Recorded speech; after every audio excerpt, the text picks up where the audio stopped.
بسم اللہ الرحمن الرحیم۔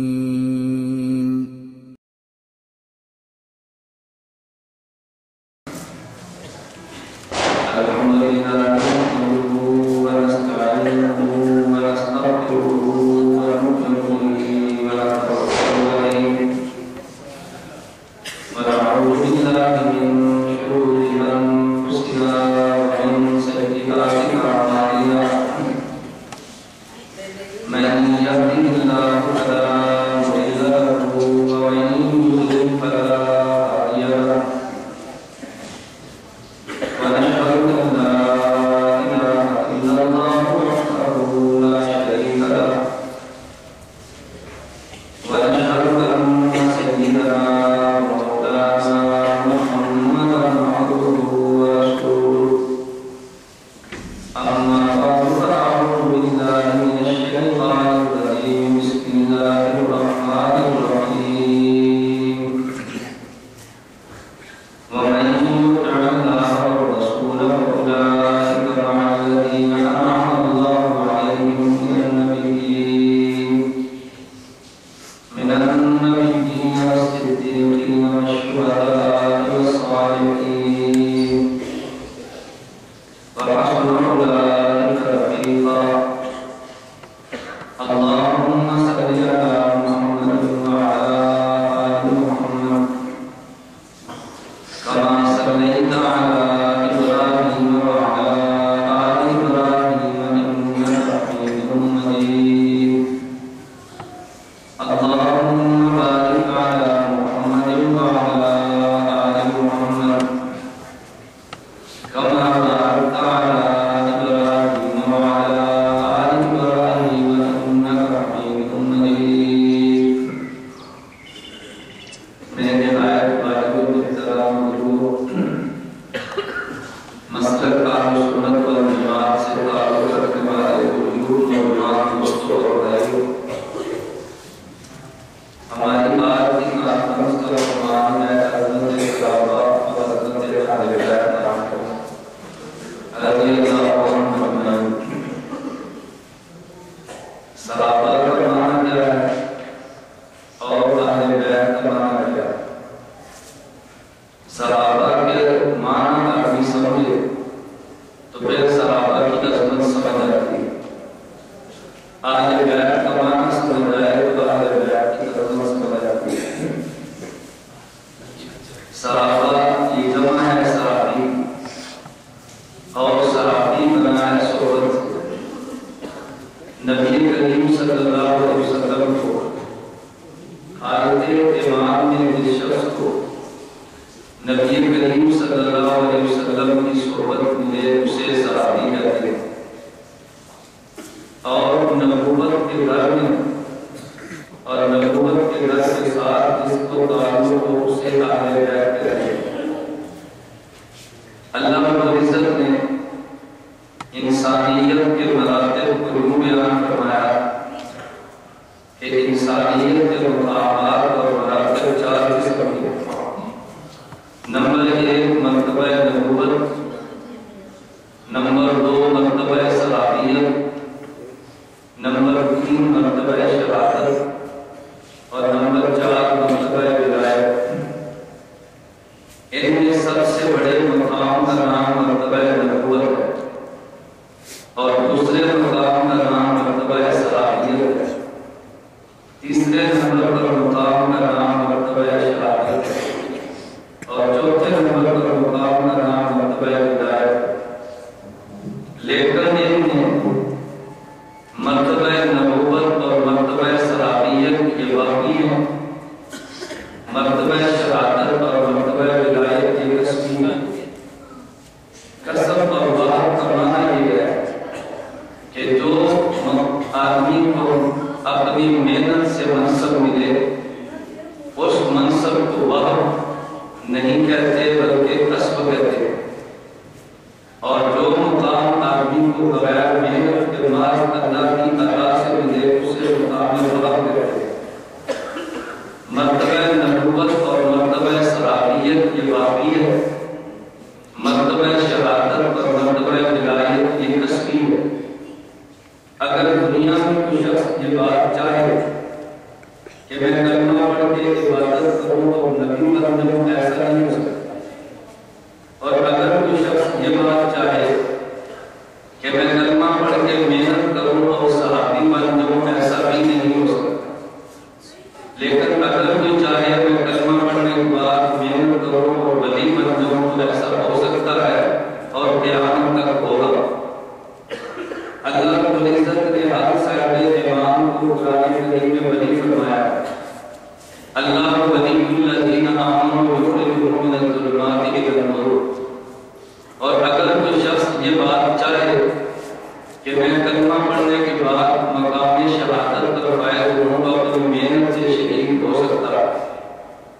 ممکن ہے آپ حضرات کے ذہن میں آئے کہ اگر کوئی بندہ مومن ہو تو شہید ہونا چاہے تو شہادت اس کے پاس تو نہیں ہے۔ یہ اس شخص کو غلط فہمی لگتی ہے جو شہادت کا معنی نہیں سمجھتا۔ میں تمہید بات ہوں، آپ نے تمہید کو ذرا سمجھیں۔ میں کوشش کروں گا دلائل کے ساتھ آپ کو عظمت صحابہ اور عظمت اہل بیت اس طرز پر بیان کروں کہ جس طرز پر آپ نے عظمت صحابہ اور عظمت اہل بیت کو آج سے قبل کبھی بھی نہیں سنا۔ میں اس طرح کی شاید بیان دوں گا، لیکن تھوڑی دیر آپ دلائل کو سنتے جائیں اور تمہید میں سمجھتے جائیں۔ میں عظمت صحابہ اور عظمت اہل بیت اس طرز پر رہوں گا انشاءاللہ کہ آپ حضرات محسوس فرمائیں گے کہ ہم نے اس طرز کو پہلی بار سنا۔ حضرت صحابہ کے آپ نے کئی بار بیان سنا، لیکن میں ایک نئی جگہ کو یا پہلو آپ کو ہوگا، لیکن اپنے اکابر کے بیان کردہ ہدایت کی روشنی میں آپ کے ذہن میں سوال پیدا ہوگا کہ آپ کہتے ہیں ہر بندہ مومن ہو تو شہادت کا مقام پا سکتا ہے۔ حضرت خالد بن ولید رضی اللہ عنہ 20ویں جنگوں میں شرکت کی ہے لیکن شہید تو نہیں ہوئے۔ حضرت ابوبکر صدیق رضی اللہ عنہ کئی جنگوں میں شرکت کی ہے مگر شہید تو نہیں ہوئے، اور تمنا کے باوجود بھی شہید نہیں ہوئے۔ تو آپ یہ بات کیسے کہتے ہیں کہ ہر آدمی محنت سے شہادت کا مرتبہ پا سکتا ہے؟ میں نے اس کے لیے تمہید باندھی ہے۔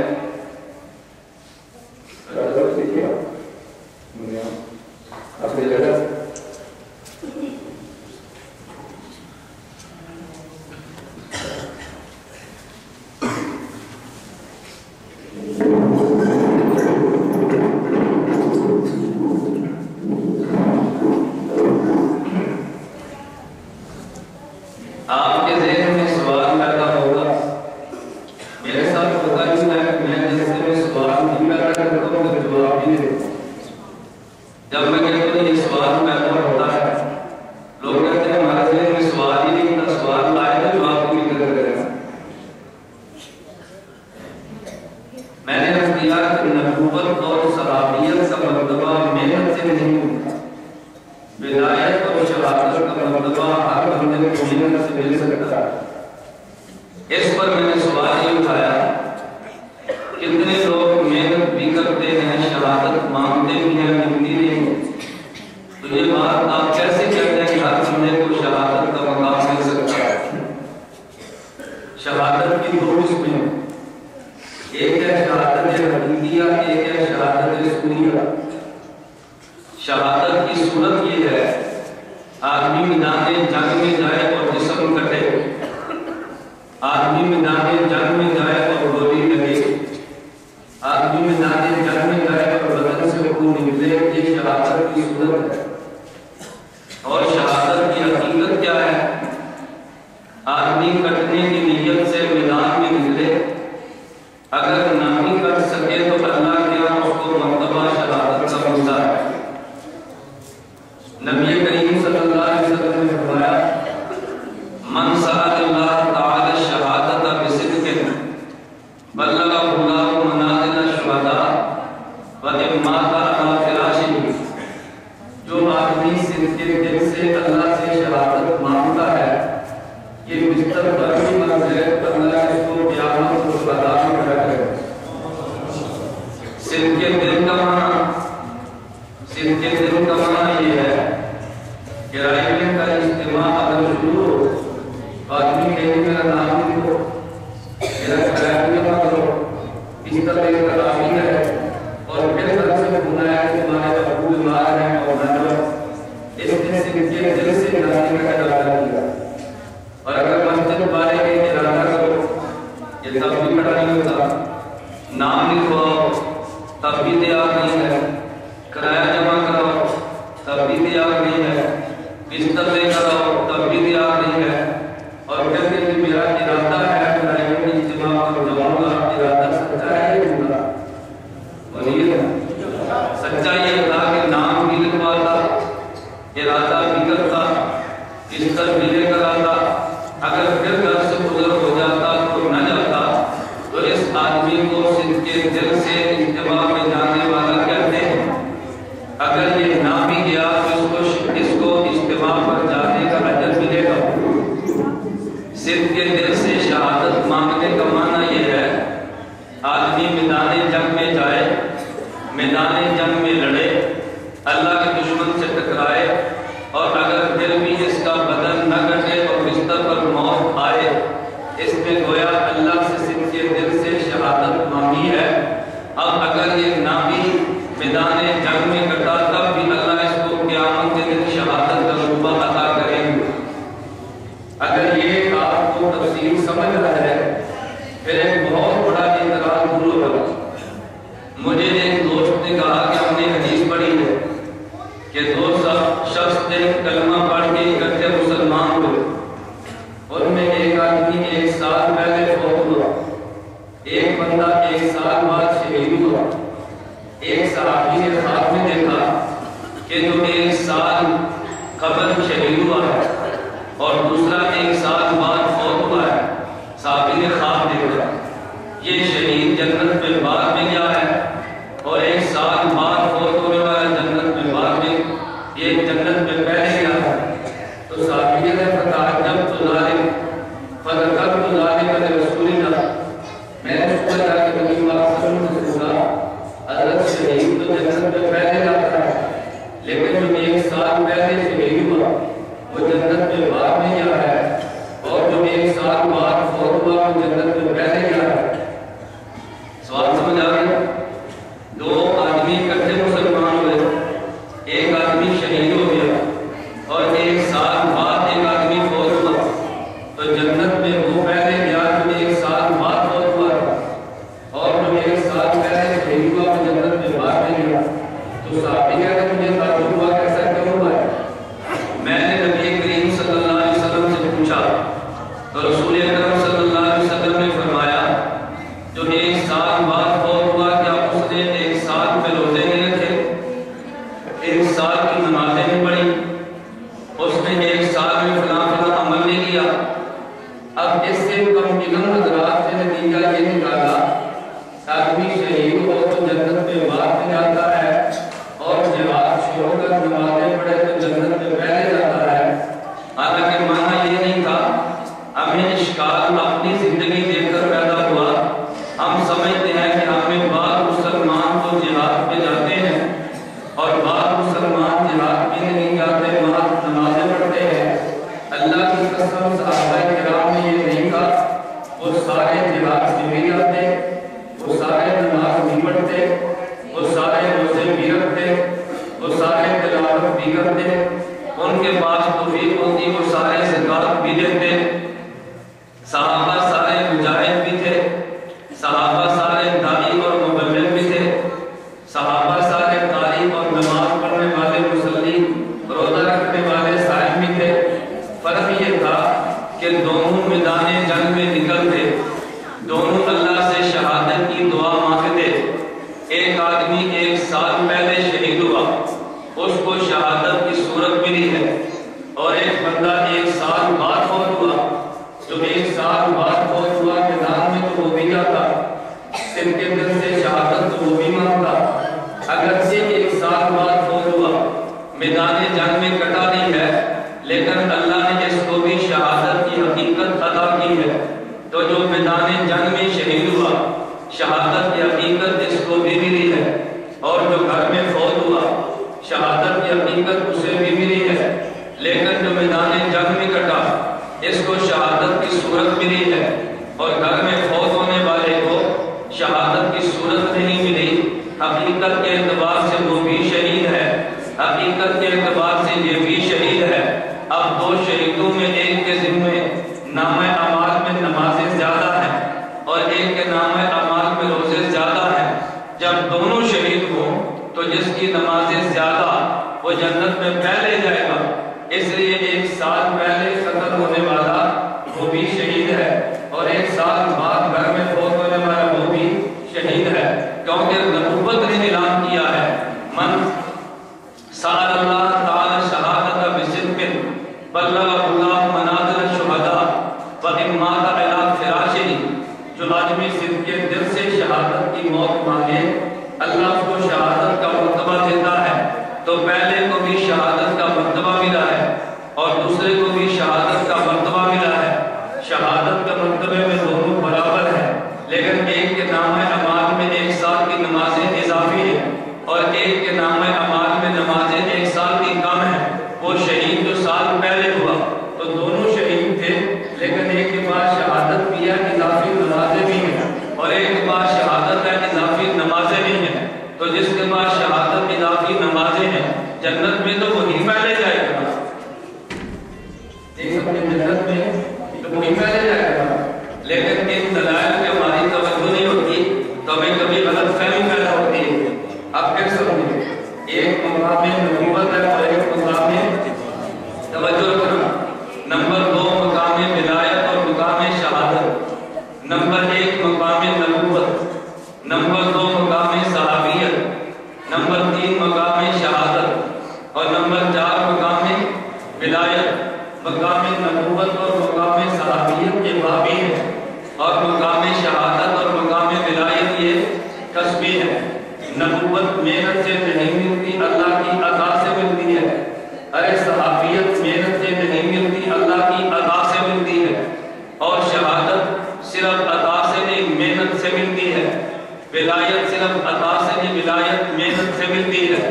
اب توجہ رکھنا، چونکہ نبوت کا تعلق اعمال پہ نہیں ہے، نبوت کی بنیاد اعمال پہ نہیں ہے، صحابیت کی بنیاد اعمال پہ نہیں ہے، صحابیت کی بنیاد عطا پہ ہے، تو پیغمبر نے دلیل دی ہے۔ نبی کریم صلی اللہ علیہ وسلم نے فرمایا لا تسبوا اصحابی، لا تسبوا اصحابی۔ ہم لا تسبوا اصحابی کا ترجمہ کیا کرتے ہیں؟ میرے صحابہ کو، اور یہ کیا کرتے ہیں؟ یہ ترجمہ نہیں ہے معذرت کے ساتھ۔ لا تسبوا اصحابی کا معنی یہ کہ میرے صحابہ کو گالیاں نہ دینا، یہ ترجمہ نہیں ہے۔ اللہ نے عربی کی سوچ مجھ بھی عطا فرمائے۔ ارے اللہ کا بندہ، گالی تو عام کافر کو دینا بھی ٹھیک نہیں ہے، گالی تو عام فاسق کو دینا بھی ٹھیک نہیں ہے۔ لا تسبوا اصحابی کا معنی یہ نہیں کہ میرے صحابہ کو گالی نہ دینا۔ نبی کریم صلی اللہ علیہ وسلم نے فرمایا لا تسبوا اصحابی، میرے صحابہ کے بارے میں کوئی خلاف ادب بات نہ کہنا۔ کیوں؟ فَإِنَّ، اللہ کے پیغمبر نے دلیل دی ہے، فرمایا فَإِنَّ أَحَدَكُمْ، اللہ کے پیغمبر نے فرمایا وجہ یہ ہے اگر تم میں سے کوئی آدمی فَإِنَّ أَحَدَكُمْ لَوْ أَنفَقَ مِثْلَ أُحُدٍ ذَهَبًا مَا بَلَغَ مُدَّهُ أَوْ نَصِيبَهُ، اگر تم میں سے کوئی آدمی احد پہاڑ کے برابر سونا خرچ کرے اور میرا صحابی ایک مٹھی جو خرچ کرے، تمہارے احد پہاڑ کا سونا میرے صحابی کے مٹھی جو کے برابر، وجہ یہ ہے کہ جو تم نے احد پہاڑ کے برابر سونا خرچ کیا یہ تیری محنت ہے، اور میرے صحابی نے جو مٹھی جو خرچ کیا ہے وہ اللہ کا انتخاب ہے۔ اللہ کے انتخاب کی قیمت الگ ہے اور تیری محنت کی قیمت الگ ہے۔ نبوت اللہ کا انتخاب ہے اور صحابیت اللہ کا انتخاب ہے۔ ولایت اور شہادت تیری محنت ہے۔ اس لیے اہل سنت والجماعت کا عقیدہ یہ ہے اگر پیغمبر ایک سجدہ کرے، امت کروڑوں سجدے کرے تو پیغمبر کے سجدے کے برابر نہیں ہے۔ اگر صحابی ایک نماز پڑھے، امت اربوں نماز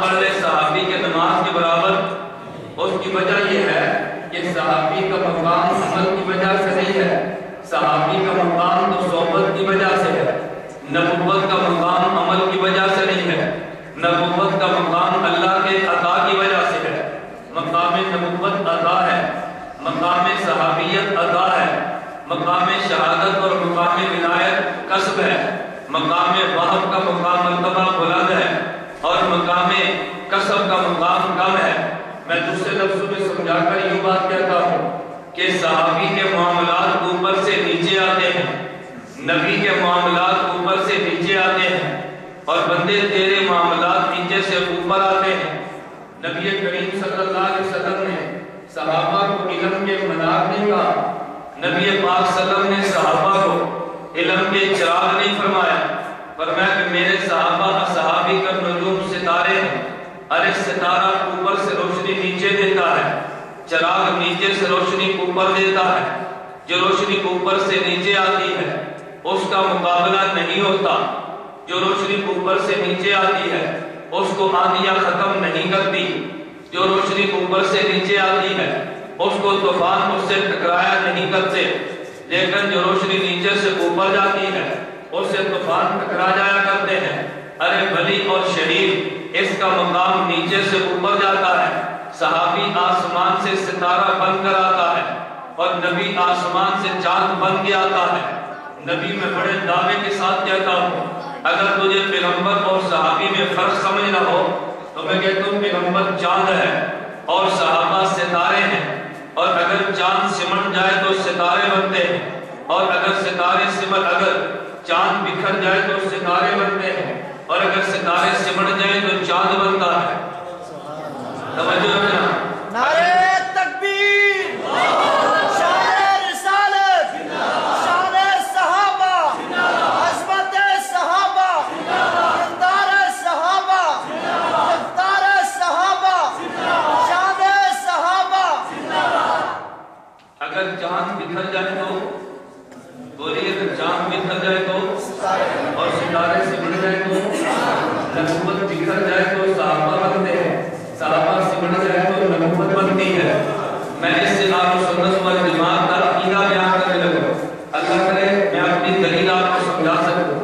ہر صحابی مومن ہے، ہر صحابی حجت ہے، ہر صحابی معیار حق ہے، ہر صحابی عادل ہے، توجہ، ہر صحابی محفوظ ہے، لیکن نبی معصوم ہے، توجہ، نبی اور صحابی، اگر صحابی ایک ہو تو محفوظ ہے، اور اگر الگ الگ ہو تو محفوظ بھی ہے، عادل بھی ہے، لیکن اللہ کی قسم جس مسئلے پر صحابہ جمع ہو جائیں وہ مسئلہ ایسے ہی معصوم ہے جیسے نبی کا مسئلہ معصوم ہے۔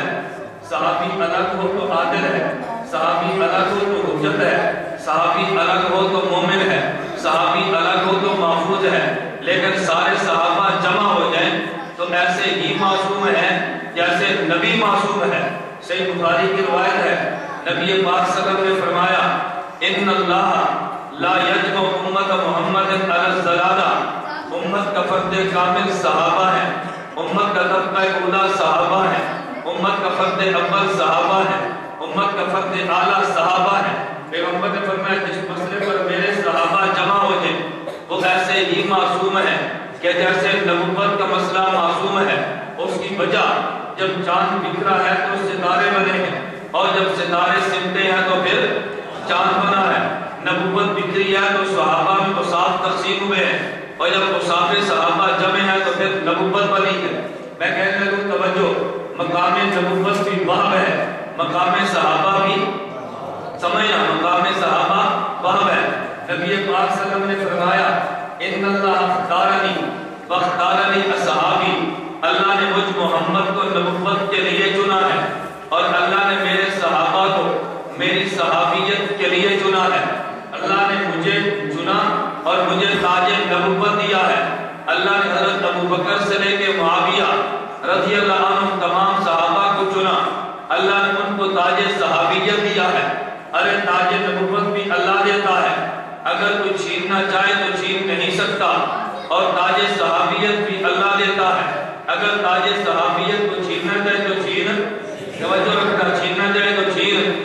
میں یہ بات دعوے کے ساتھ کہتا ہوں کہ جس صحابی نے پیغمبر کا کلمہ پڑھا ہے، خدا کی قسم جس نے دل سے پڑھا اور صحابی بنا ہے وہ نہیں بدلا۔ ارے نہ بدلنے کی وجہ یہ ہے آدمی جب بھی دنیا میں بدلتا ہے تو اعلیٰ چیز کو ادنا کو چھوڑ کے اعلیٰ کو دیکھتا ہے تو بدلتا ہے۔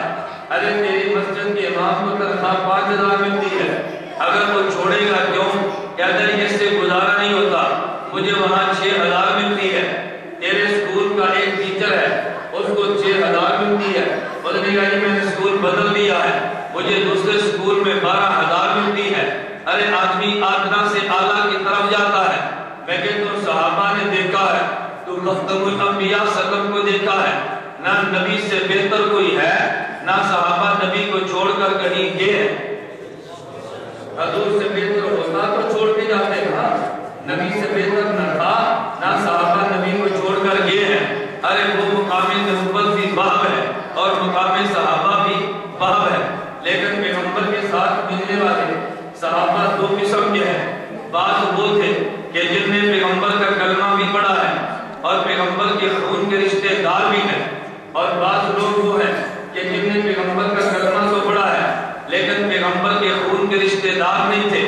ارے جنہوں نے کلمہ پڑھا اور نبوت کے رشتے دار نہیں ہیں انہیں اصحاب پیغمبر کہتے ہیں، اور جنہوں نے پیغمبر کا کلمہ پڑھا ہے اور پیغمبر کے رشتے دار بھی تھے انہیں اہل بیت کہتے ہیں، اور پیغمبر کے بعد اگر چھوٹے تھے انہیں اہل پیغمبر کہتے ہیں۔ میں کہتا ہوں صحابی تو وہ تھا کہ جس کو پیغمبر کی صحبت ملی ہے، لیکن اہل بیت وہ تھا توجہ جس کو پیغمبر کا گھر ملا ہے۔ ارے صحابی وہ ہے جس کو پیغمبر کی توجہ، میں اپنے دلائل شروع کرنے لگا ہوں، صحابی وہ ہے کہ جس کو پیغمبر کی صحبت ملی ہے، کبھی صحبت غار میں ملی ہے، کبھی صحبت اس کو نبوت کی بیت اللہ میں ملی ہے، کبھی اس کو پیغمبر کی صحبت ارے مدینہ سے باہر طائف میں ملی ہے، کبھی اس کو پیغمبر کی صحبت بدر میں ملی ہے، کبھی اس کو پیغمبر کی صحبت احد میں ملی ہے، کبھی اس کو خندق میں ملی ہے۔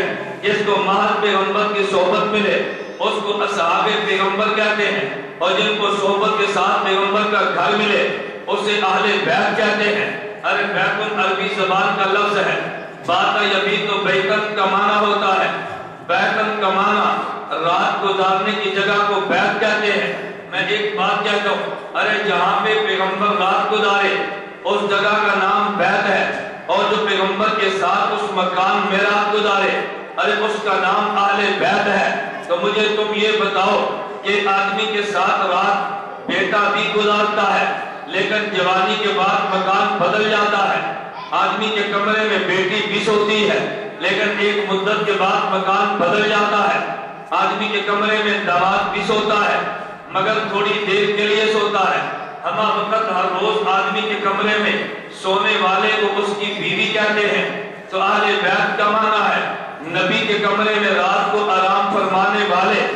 نبی کے کمرے میں آرام تو حضرت زینب نے کیا ہے مگر پھر ابو العاص کے پاس گئی ہے۔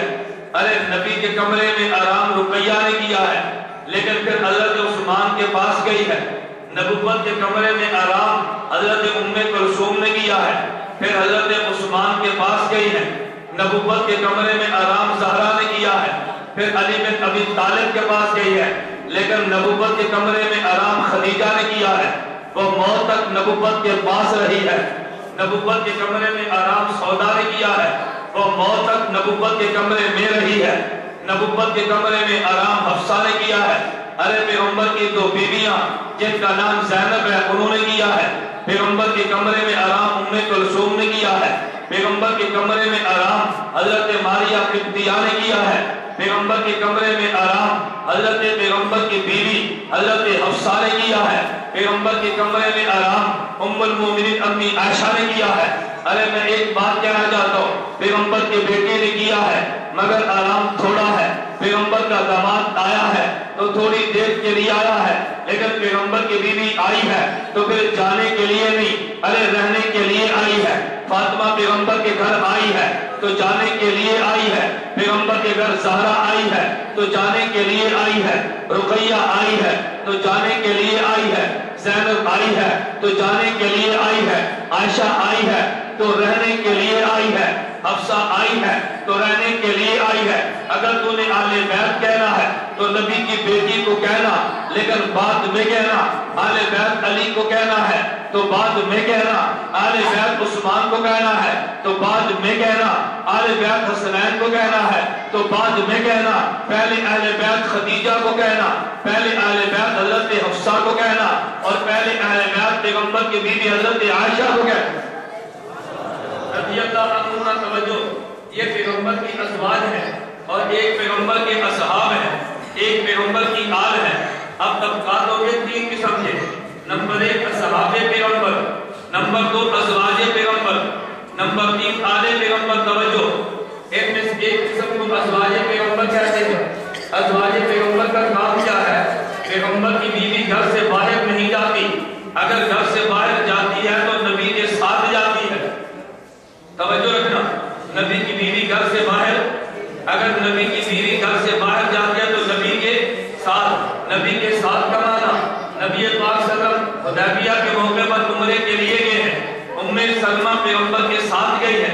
اگر نبی جہاد میں گئے ہیں، نبی کی بیوی عائشہ رضی اللہ عنہا ساتھ گئی ہے۔ اگر پیغمبر کی بیوی آئی تو گھر کے لیے آئی ہے۔ قرآن کہتا ہے وَقَرْنَ فِي بُيُوتِكُنَّ، تم نے گھر میں رہنا ہے، تم نے گھر سے باہر نہیں جانا، لیکن اگر جانا ہے تو نبی کے ساتھ جانا ہے۔ ازواج پیغمبر آئی ہے، ازواج پیغمبر ایک نہیں 11 ہے۔ اللہ نبی کو 11 بیویاں کیوں دی ہیں؟ کیا نبی کی ایک بیوی کافی نہ تھی؟ میں کہتا ہوں پیغمبر کو 11 بیویاں جو دی ہیں اس لیے کہ پیغمبر کی خلوت بھی ہے اور پیغمبر کی جلوت بھی ہے۔ نبی کی جلوت بھی مسائل ہیں، نبی کی خلوت بھی مسائل ہیں۔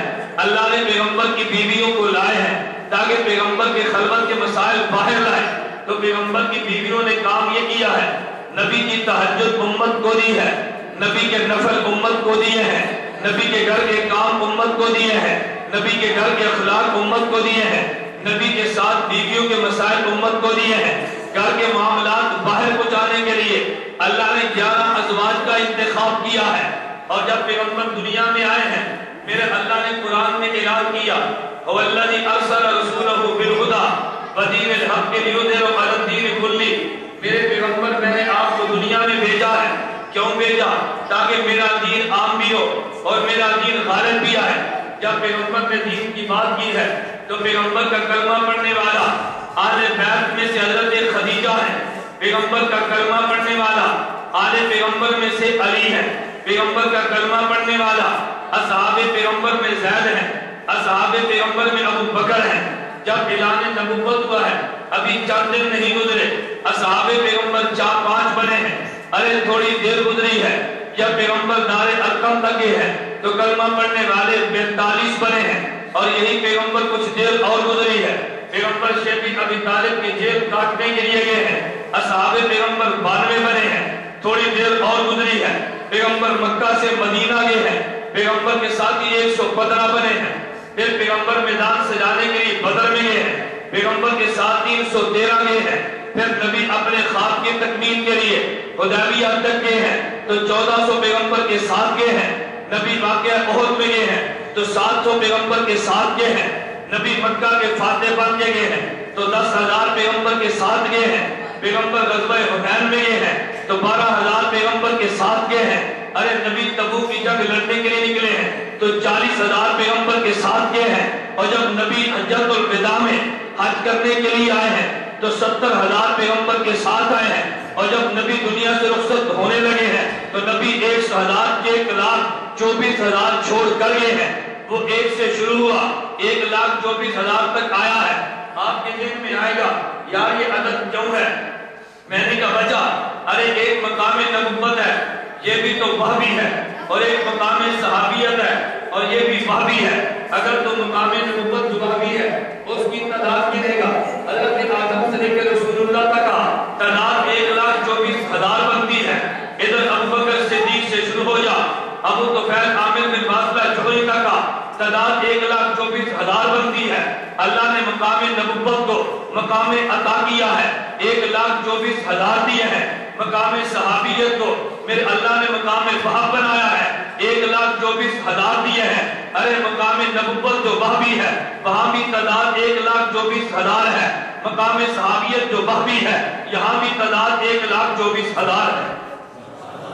وہاں بھی وحب ہے اور یہاں بھی وحب ہے، وہاں بھی عطا ہے اور یہاں بھی عطا ہے۔ توجہ رکھنا جو میں دلیل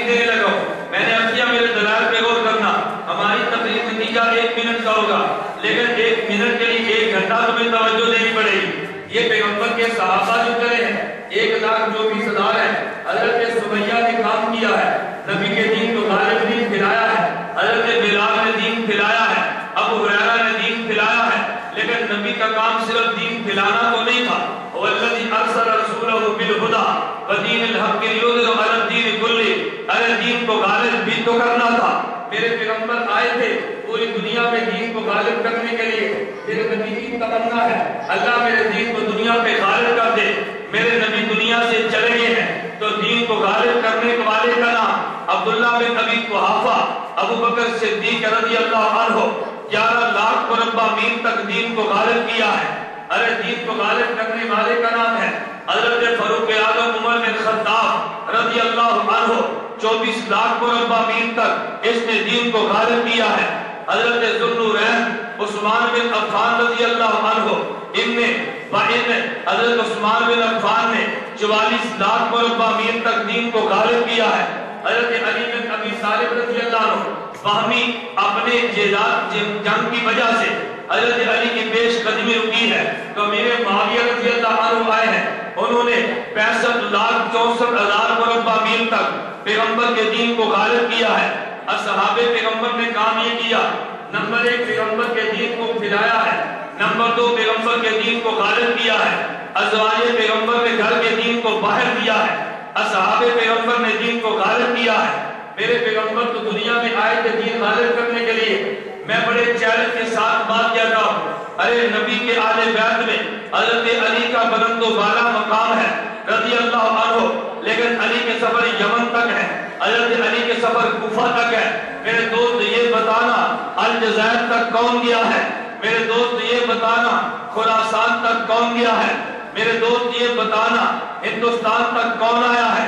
ارے وہاں تک آنے والے کا نام آل بیت کا مقام اپنی جگہ پر ہے, لیکن یہ پیغمبر کا صحابہ ہیں جو دین کو پھیلاتے بھی رہے ہیں اور دین کو غالب بھی کرتے رہے ہیں.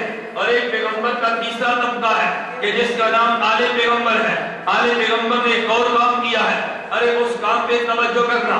میرے نبی نے دعا کی ہے اور نبی نے تمنا کی ہے, والذی نفسی بیدہ لوددت ان اقتل فی سبیل اللہ ثم احیا, اللہ مجھ محمد کا جی چاہتا ہے تیرے راستے میں مجھے قتل کر دیا جائے. ارے ادھر مکہ کا وہ جان چاہتا ہے محمد کو ریاض باللہ قتل کر دیا جائے, ادھر پیغمبر خود چاہتے ہیں اللہ مجھے قتل کر دیا جائے. تو میرے نبی کی تمنا میں میدان جنگ میں قتل ہو جاؤں. ارے مکے کے کافر کی تمنا پیغمبر کو میدان جنگ میں قتل کر دے. مدینے کے منافق کی تمنا پیغمبر کو میدان جنگ میں قتل کر دے. اور نبی کی تمنا میدان جنگ میں قتل, توجہ کرنا, نبی کی تمنا میدان جنگ میں قتل اور کافر کی تمنا میدان جنگ میں قتل. اب اگر نبی پاک میدان جنگ میں شہید ہوتے اور کافر قتل کر دیتا تو جہاں نبی کی تمنا پوری ہوتی وہاں کافر کا بھی تو دل تھکتا نا, ہم نے حضور کو مار دیا ریاض باللہ, ارے کافی بھی تو خوش ہوتے. میرے اللہ نے پیغمبر کی تمنا کو بھی پورا کرنا ہے اور کافر کی تمنا کو خاک میں ملانا ہے.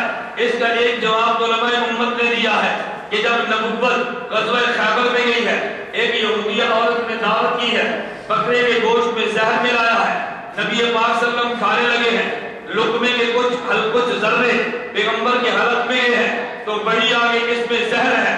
نبی پاک صلی اللہ علیہ وسلم نے اس لقمے کو باہر پھینکا ہے. لیکن جب حضور کی وفات کا وقت آیا, ام المومنین امی عائشہ رضی اللہ عنہا فرماتی ہے کہ حضور کی مبارک وفات یہ خیبر والے زہر کی وجہ سے ہوئی ہے. تو علماء نے لکھا کہ پیغمبر زہر کے اثرات سے شہید ہوئے, لیکن کافر کی تمنا میدان جنگ کی تھی. پیغمبر کی وفات گھر میں آئی ہے, وفات تو تبھی آئی ہے لیکن زہر کے اثرات کو دخل تھا جو اللہ نے شہادت کا مقام دیا ہے. لیکن میں اس دلیل کو دوسرے رنگ میں اور نئے انداز میں پیش کرتا ہوں. میں نے کہا میرے پیغمبر کی تمنا ہے اللہ مجھے قتل کر دیا جائے. جب حضور مکہ سے چلنے لگے مکے کے کافر جمع ہو گئے, آج اپنے الیاذ باللہ حضرت محمد صلی اللہ علیہ وسلم کو قتل کر دینا ہے. نبی وہاں سے نکلے ہیں, علی بستر پر لیٹے ہیں, ابو بکر صدیق نے پیغمبر کو لیا ہے اور پھر رات تک پہنچے ہیں, کافر وہاں پہنچے ہیں. تو میرے پیغمبر کی حفاظت کے لیے اللہ نے جہاں حضرت ابو بکر صدیق کو بھیجا ہے وہاں اللہ نے کبوتر کو بھیجا ہے, وہاں اللہ نے جالے بنوائے ہیں. کبوتری سے انڈے دلوائے ہیں، رب نے وہاں سے بچا لیا ہے۔ اگر ذوق قادر میں درمیان میں ایک نقطہ بیان کرتا ہوں کہ جب یہ غار کی باری آئی ہے تو پہلے صدیق کیا ہے، حضور بعد میں یہ ہے وجہ۔ ابو بکر صدیق نے کہا حضور غار کا مسئلہ ہے، اس غار میں سانپ بھی ہو سکتا ہے، اللہ کے پیغمبر پہلے میں جاؤں گا تاکہ دشمن آپ تک نہ پہنچے۔ لیکن جب مزار کی باری آئی ہے تو مزار میں نبی پہلے گئے ہیں، صدیق بعد میں گئے ہیں، اور جب غار کی باری آئی ہے تو نبی پہلے گئے ہیں، صدیق نبی غار میں، صدیق پہلے گئے ہیں اور نبی بعد میں گئے ہیں۔ اور جب مزار کی باری آئی ہے پیغمبر پہلے گئے ہیں اور صدیق بعد میں گئے ہیں۔ میں اپنے لفظوں میں کہنا چاہتا ہوں کہ جب مسئلہ غار کا تھا تو خطرہ دنیا کے سانپ کا تھا تو صدیق نے کہا حضور میرے ذمہ ہے، اور جب مسئلہ مزار کا تھا تو پھر مسئلہ قبر کے سانپ کا ہے، حضور نے فرمایا صدیق یہ میرے ذمہ ہے، صدیق یہ میرے ذمہ ہے۔ صدیق نے کہا حضور جب دنیا کا مسئلہ آئے گا تو میرے ذمہ ہے، فرمایا صدیق اگر دنیا میرے ذمہ ہے تو پھر تیری قبر میرے ذمہ ہے۔ ارے مزار میں سانپ نہیں پہنچا، وہاں صدیق موجود ہے، اور وہاں سانپ نہیں جا سکتا، وہاں جنت میں پیغمبر موجود ہے۔ ارے مزار کو ایک غار کا مسئلہ ہے، غار کو رات صدیق نے بنایا ہے اور مزار کو رات محمد رسول اللہ نے بنایا ہے۔ مزار میں پہلے وہ گئے ہیں اور غار میں پہلے یہ گئے ہیں۔ اسے عربی میں کہتے ہیں دل کا بدل کا، کیا کہتے ہیں دل کا، یاد رکھو کیا کہتے ہیں دل کا بدل کا بھی یاد رکھو۔ نبی پاک صلی اللہ علیہ وسلم دوڑے، ام المومنین امی عائشہ ساتھ رضی اللہ عنہ، کیا بیوی کے ساتھ محبت ہے اور کیا بیوی کا حق ہے۔ امی عائشہ ابو بکر صدیق رسول اللہ صلی اللہ علیہ وسلم رات کی تنہائی میں دوڑ لگائی ہے، اور رسول اکرم صلی اللہ علیہ وسلم بھی امی عائشہ بھی ہے۔ اب دوڑ میں حضرت امی عائشہ آگے نکلی ہے، پھر کچھ عرصے بعد پھر دوڑ لگی ہے، تو نبی پاک صلی اللہ علیہ وسلم دوڑ میں آگے گزرے ہیں، فرمایا عائشہ دل کا بدل کا یہ ادلا بدلا ہے، پہلے تو آگے لگی چلے گی، آج میں آگے چلا گیا۔ عائشہ یہ دل کا بدل کا ہے، ادلے کا بدلا ہے۔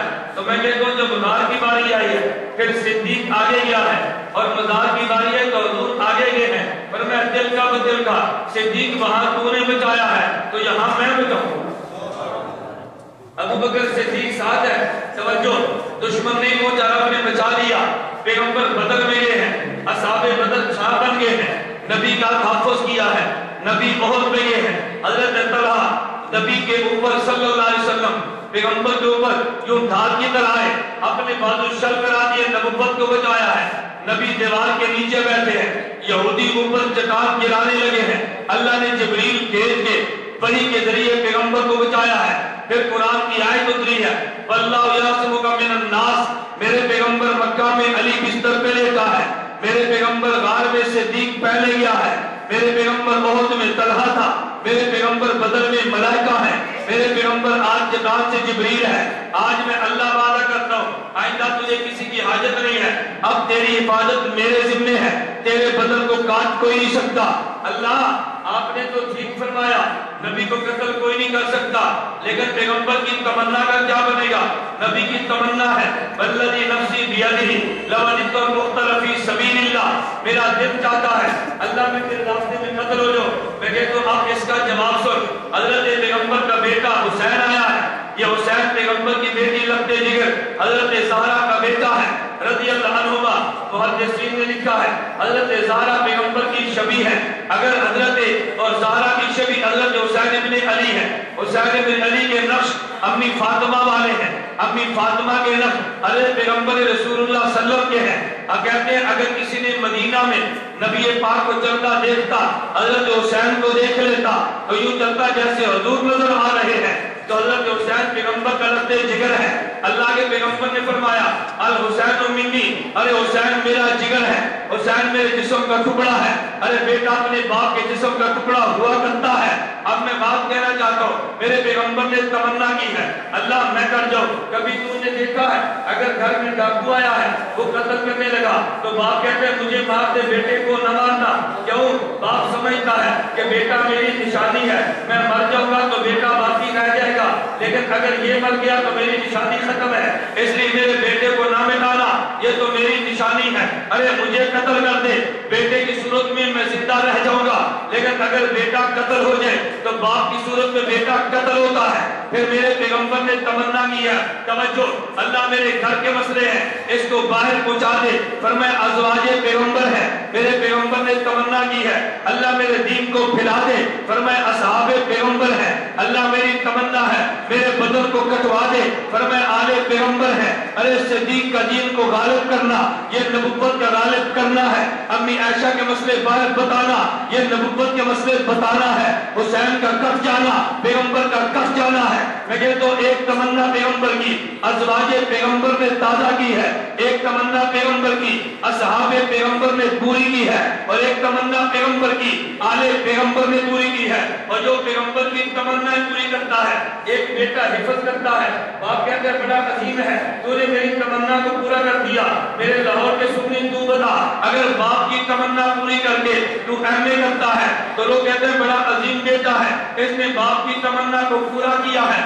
اگر آدمی قربانی دے کے باپ کی بات کو مانتا ہے، کہتے ہیں بڑا عظیم ہے، ارے یہ باپ کی تمنا کو پوری کرتا ہے، تو پھر میرا دوست تو مجھے بتانا، میرے اللہ نے پیغمبر کے دل میں تمنا ڈالی ہے میرے گھر کا دین باہر جائے، اس تمنا کو پورا ازواج پیغمبر نے کیا ہے، وہ بھی بلند ہے، پیغمبر کی تمنا کو پورا کرنے کی وجہ سے نبی کی تمنا ہے میرا دین غالب ہو جائے، اصحاب پیغمبر نے غالب کیا ہے، بلند ہے، پیغمبر کی تمنا پورے کرنے کی وجہ سے پیغمبر کی تمنا ہے میرا بدن کٹ جائے، آل پیغمبر نے بدن کٹوا کے پیغمبر کی تمنا پوری کی ہے، یہ بھی بلند ہے، پیغمبر کی تمنا پوری کرنے کی وجہ سے، ارے صحابہ کی عظمت یہ ہے انہوں نے پیغمبر کی تمنا کو پورا کیا ہے، اصحاب پیغمبر کی تمنا، اصحاب پیغمبر کی عظمت ہے، پیغمبر کی تمنا کو پورا کیا ہے، تو پھر آل پیغمبر کی بھی یہ خوبی ہے، انہوں نے پیغمبر کی تمنا کو پورا کیا۔ ہم نے آل بیت کہا جس میں آل پیغمبر بھی ہیں، ازواج پیغمبر بھی ہیں، ایک تمنا اصحاب پیغمبر نے پوری کی ہے، ایک ازواج پیغمبر نے پوری کی ہے، اور ایک آل پیغمبر نے پوری کی ہے۔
نہیں ٹکرا سکتا تو پھر میرا دوست سبق تو بات سمجھ آئی. تو صدیق نے یہ نہیں کہا اگر ایک رسی سے بات نہ دی نا تو میں سے بات ضرور لوں گا کام مجھے کرنا پڑے. صدیق نے کیا فرمایا رسی سے بات لوں گا کام مجھے تو کرنا پڑے. اور بات ٹھیک ہے یا نہیں؟ ہم اس لیے کہتے ہیں بھائی اعلان یہ کرو کہ عظمت پیغمبر کا قانون اگر بدلا نا ہم قلم کاٹ دیں گے, ہم انگلی کاٹ دیں گے. ناموس پیغمبر کا قانون بدلا تو نہیں چھوڑیں گے. پھر بات ہوئی ہم کہتے ہیں نہیں بدلا کر تم نے بدلا تو مر جائیں گے. پھر بات کیوں جائے گا؟ اب بات سمجھے کہ نہیں سمجھے؟ اللہ میں بات سمجھنے کی طرف کو توجہ رکھنا. میں نے آپ سے کہا تھا عظمت صحابہ عظمت اہل بیت. دلیل پہ غور کرو. پیغمبر کا ایک مشن ہے اور ایک پیغمبر کا تمنا. توجہ, مشن مقدم ہے, تمنا مؤخر ہے. صحابہ پیغمبر نے مشن کو زندہ کیا ہے, آل پیغمبر نے تمنا کو پورا کیا ہے. اور مشن تمنا پر مقدم ہے, صدیق آل پر مقدم ہے. صدیق آل پر مقدم ہے, عمر آل پر مقدم ہے. ہم آل کا خیال کرتے ہیں لیکن ایک آل ہے اور ایک بابا ہے. ایک بابا جی اور ایک بیٹا جی ہے. میں کہتا ہوں پیغمبر نے کسی کو بیٹی دی ہے, کسی سے بیٹی لی ہے. جو پیغمبر سے بیٹی لیتا ہے وہ دمادی کی وجہ سے بیٹا بنتا ہے, اور جو پیغمبر کو بیٹی دیتا ہے وہ سسر کی وجہ سے باپ بنتا ہے. صدیق مقام ابوبکر پر ہے, علی مقام نبوت پر ہے. باپ باپ ہوتا ہے, بیٹا بیٹا ہوتا ہے. اس لیے ہم نے کہا کہ صدیق باپ کا بڑا ہے, عمر باپ ہے چھوٹا ہے, عثمان بیٹا ہے بڑا ہے, علی بیٹا ہے چھوٹا ہے. تو دونوں میں سے صدیق کا پہلا, عمر کا دوسرا, عثمان کا پہلا, علی کا دوسرا. اس لیے ہم کہتے ہیں صدیق کا پہلا, علی کا چوتھا. نہیں بات سمجھ رہے؟ میں اس لیے کہتا ہوں آل پیغمبر ہے. خلافت کا تو عنوان نہیں نا, میں خلافت کی تقدیم پہ دلائل دیتا. میں صرف عظمت صحابہ, عظمت اہل بیت میں نے آپ سے وعدہ کیا تھا کہ میں نیا عنوان دوں گا. آپ نیا عنوان دے رکھ لو. 1 منٹ کی تقریر ہے. ایک پیغمبر کا مشن, ایک پیغمبر کی تمنا. صحابہ پیغمبر نے مشن کو پورا کیا ہے, آل پیغمبر نے تمنا کو پورا کیا ہے. جو مشن کو پورا کرے وہ بھی عظیم ہے, اور جو پیغمبر کی تمنا پوری کرے وہ بھی عظیم ہے. یہ بھی عظمت والے, وہ بھی عظمت والے.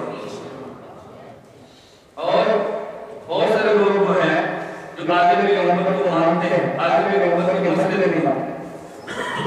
نبی پاک صلی اللہ علیہ وسلم کی آل میں ایک بڑا نام حضرت حسن کا. حضرت علی کے کتنے بیٹے ہیں؟ 2 ہو گئے. میں بیٹوں کی بات کرتا ہوں. حضرت علی رضی اللہ عنہ کا بڑا بیٹا حسن ہے, بڑا بیٹا علی نام حضرت رکھا جان, حضرت علی نام حضرت حسن. حضرت حسین میں تو آپ کیا نام ہے؟ فاطمہ. علی نے جس کا نام بھی حضرت ہے, علی نے جانے لڑکی پر نام حسین ہے. نام اس میں کہتے ہیں علماء دیوبند کی گزرے گی تو 2 آیت کی تدریب پیش کرتا ہوں. ہمارے آگے کہتے ہیں کہ تمہارا نظر کو کام کرو. عنوان نظم و دلائل حضور میں کہ نام حسن رکھ بے شک رکھتا رہے, علی نام حسین رکھ بے شک رکھتا رہے لڑائی پر نہ جاننا رکھ نام حسین رکھ, نام اس کا حسن رکھ. حضرت حسن نبی پاک صلی اللہ علیہ وسلم کے بڑے نواسے, علی کے بڑے بیٹے. حضرت حسن رضی اللہ عنہ نے بیوی کو طلاق دی, اور طلاق کیوں دی؟ بیوی کے نام فاطمہ حسنیہ. حضرت علی رضی اللہ عنہ شہید ہوئے, حضرت حسن خلیفہ جانشین بنے. تو بیوی نے کہا کہ بار بار آپ کو طلاق دی. حضرت حسن رضی اللہ عنہ فرمایا کہ تم نے خلافت کی مبارک نہیں ملے, آپ کے بندے میں کچھ ہوئی ہو نہیں, چل تجھے نہیں ملا فارغ کر دی. حضرت حسن رضی اللہ عنہ نے بیوی کو طلاق دی, تو طلاق کے بعد کچھ بیوی کی گلجوئی کے لیے پیسے ملے. اس کو شریعت میں مطلق کہتے ہیں, کچھ پیسے ملے اگر طلاق ہو جائے پھر زمین کے لیے. جب حضرت حسن رضی اللہ عنہ کا نمائندہ کچھ مال لے کر گیا تو بیوی نے محبت کو کہا مطلب قریب اور من حبیب کے مبارک ہے, پر میں جدا کرنے والے دوست نے بہت تھوڑے پہ لگے, تھوڑے سے بتا دیجیے پیسے 2000 ہے, میں تو جتنے پیسے کو دے حسن تو دے رہے ہوں آپ میں تو بہت تھوڑے. حضرت نے وہ ارسل لے کر گیا, واپس آیا. حضرت حسن نے پوچھا میری بیوی نے کچھ کہا بھی تھا؟ کہا تو اس نے یہ جملہ کہا تھا. جب یہ جملہ کہا تو دل میں چھوڑ لگی آپ کی بیوی کو. حضرت حسن رضی اللہ عنہ رو پڑے اور رو کر فرمانے لگے کہ یہ ساری کی روایت ہے, اگر میں نے اپنے باپ علی اور ایک روایت میں اپنے نانا, اگر میں نے یہ حدیث نہ سنی ہوتی کہ کہ جب 3 طلاق دو تو 3 بھی ہوتی ہیں، میں تجھ سے رجوع کر لیتا، میری مجبوری ہے کہ 3 ہوتی ہے، میری مجبوری ہے کہ 3، لیکن تو عالم کے نمبر کو آنے والوں عالم کے نمبر کو مسئلہ بنا نہ یہ مسئلہ بڑا نہیں مانتا، نہ یہ مسئلہ چھوٹا نہیں مانتا۔ بڑا راز نہیں کہتا ہے 3 2 1 ہے، چھوٹا راز نہیں کہتا ہے 3 2 2 1 ہے، معلوم ہوتا ہے عالم کے نمبر وہ بھی دشمن ہے، عالم کے نمبر ایک بھی دشمنوں سے یعنی کو کیا مانا؟ مجھتے کی کیا بچار ہے، کون سو صاحب ہے جس مجھتے کی بچار کی جا بہتر ہوتا ہے کہ جس مجھتے کا مسئلہ اور مجھتے کے لئے ایک بچار نہیں ہے عظمت صاحبات جو آگے بیٹھنے سے اس پر چکے جو باقی صدق کا مسئلہ کیا تھا بزار کرنا یہ ٹھیک ہے، نور صدق کا لگا کسی طرح میں لگا کہ نائب بدل کرنا باقی صدق کا خلاصہ یہ ہے کہ نبی پاک صلی اللہ علیہ وسلم کو خیبر کے مال میں سے جو غنیمت کا مال ملا اس میں برباد نہیں ہو، اور نبی پاک صلی اللہ علیہ وسلم سے چلے گئے حضور اس کے مبلغ کے برباد کا مال آتا، نبی پاک صلی اللہ علیہ وسلم کی ازواج مطہرات کو ساتھ مطلب خرچہ دے جب حضور اکرم صلی اللہ علیہ وسلم چلے گئے تو حضرت زہرا رضی اللہ عنہا آئی، حضرت ابوبکر صدیق رضی اللہ عنہ کے پاس سے یہ بات ہے جب تو میرے باپ کا تھا تو آپ مجھے اس کی حصہ ہے، حضرت ابوبکر رضی اللہ عنہ نے فرمایا کہ نبی پاک نے فرمایا تھا کہ ہم نبی ہیں اور نبی کا وارث کوئی نہیں ہوتا، ہم نبی ہیں اور نبی کے مال کا وارث ہے، پہلے حضور مال کے مبلغ کیا مبلغ مال کا میں ہوں تو زہرا نبی کے مال کا وارث کوئی نہیں ہوتا، اس کی وراثت کے طور پر مجھے نہیں دے سکتا۔ صحیح بخاری میں روایت ہے حضرت زہرا میں نہیں ہو سکتا تھا، صرف زہرا کا ماں تھا، 6 ماہ تک زندہ رہی اور اس کے بعد زہرا نے ایک بار نبی ابوبکر صدیق سے ناراض نہیں کرنا جس کو مطالبے کا کرنا چاہیے تھا وہ دستبردار ہو گئی تو کچھ نہیں کری، صرف اس کا بہانہ لگا کر صدیق کے خلاف لگاتا ہے اور میں اس کے خلاف کے سے بھول کر لگا دیتا اللہ ہم سب کو معاف کرنے کی توفیق عطا فرمائے۔ حضرت علی رضی اللہ تعالیٰ عنہ اب ابوبکر صدیق رضی اللہ خلافت کا دور ہے تو 2.5 سال کے درمیان حضرت عمر کا خلافت کا دور ہے 10 سال، عثمان کا 12 سال ہے، علی کا 5 سال ہے، اس 30 سال دور خلافت میں کسی بھی نبی پاک کے ذریعے سے اہل بیت کو کچھ نہیں دیا۔ چلو حضرت ابوبکر صدیق کے خلاف میں حضرت عمر پر ہے، حضرت علی اپنے دور خلافت کو دے سکتے تھے، حضرت علی نے اپنے دور خلافت میں نہیں دیا، اس سے معلوم ہوتا ہے کہ نبی کی ماں کا کوئی وارث ہے اور نبی کے بعد کا وارث ہونے کی وجہ حضرت قاسم نبوی رحمۃ اللہ فرماتے ہیں وجہ یہ ہے وراثت اس کی ہوتی ہے جس کی بالکل زندگی ختم ہو جائے، نبی پر من وجہ موت آتی ہے لیکن من وجہ حیات باقی رہتی ہے، جب حیات کے ساتھ باقی وراثت کسی کی ہوتی ہی نہیں۔ مولانا قاسم نبوی نے حضور کی وراثت نہ ملنے کو نبی کی قبر میں حیات کا خطوط دلیل بھی پیش کی ہے، فرماتے ہیں اس لیے نبی کی بیوی بھی جدا نہیں، اس لیے کہ نبی کے اندر حیات کی زندگی میں موجود ہے اور نبی کی وراثت بھی تقسیم میں نہیں کیونکہ نبی کی حیات میں موجود ہے۔ ازالہ ہوگا تو وراثت ہوگی نا، ازالہ ہی نہیں ہے تو وراثت کیسے ہوگی؟ اللہ محمد آپ سب کو معاف کرنے کی توفیق عطا فرمائے۔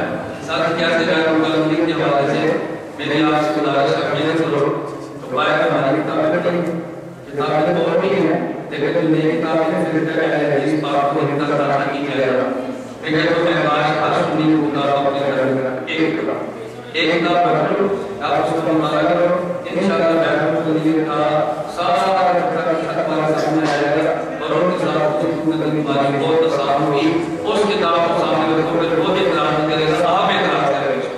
اللہ ہم سب کو اپنے مسئلے کی خدمت کے لیے آپ یہ ساتھ قبول فرمائے۔ بارک اللہ